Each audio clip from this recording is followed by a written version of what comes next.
The ideal place to serve revenge is on page 6.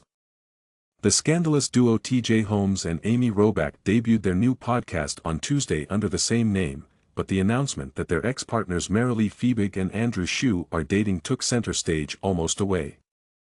After we revealed that Robach and Fiebig had been dating for 6 months, a source informed us that Robach is livid with both page 6 and his ex-husband Shue.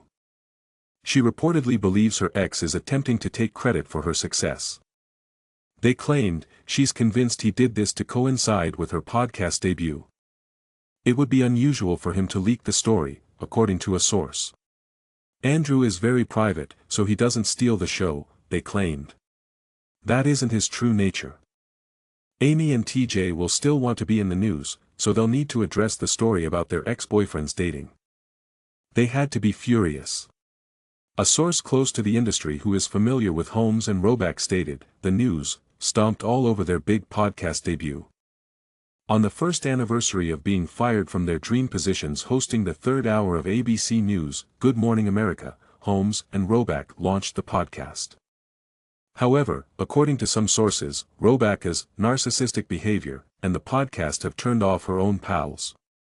According to a source, it's just tone deaf, the self-importance and the fascination with themselves and thinking everyone is rooting for them. In the inaugural episode of the podcast, Robach stated that her longtime friend and former ABC co-worker, Sarah Haynes of The View, helped her with the fallout from the affair. Robach claimed that while Haynes was an absolute pleasure, there were days when I wanted to die. I'm going to keep texting you and checking in on you, she stated. Haynes was one of the people who wouldn't stop texting me, even when I didn't respond, Robach disclosed.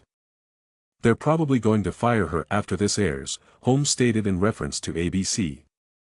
She expressed her desire to avoid dragging Haynes down with us. Though I'm not sure if I should, she was amazing. I've known her for 15 years, continued Robach. But Haynes doesn't have to be concerned. You adore page 6 even more. Sarah's job is not in jeopardy for having concern for her longtime friend when she needed it, a network insider informed us. In response to their incident, Holmes disclosed that he beat edibles and vodka. However, a number of sources have informed us that the former news anchor does not necessarily act in that manner. He appeared to invoke a greater force on Wednesday to drive away his cynics. In an enticing photo of himself and Robach with gospel singer Fred Hammond's lyrics, "No weapon formed against me will prosper," he praised his followers.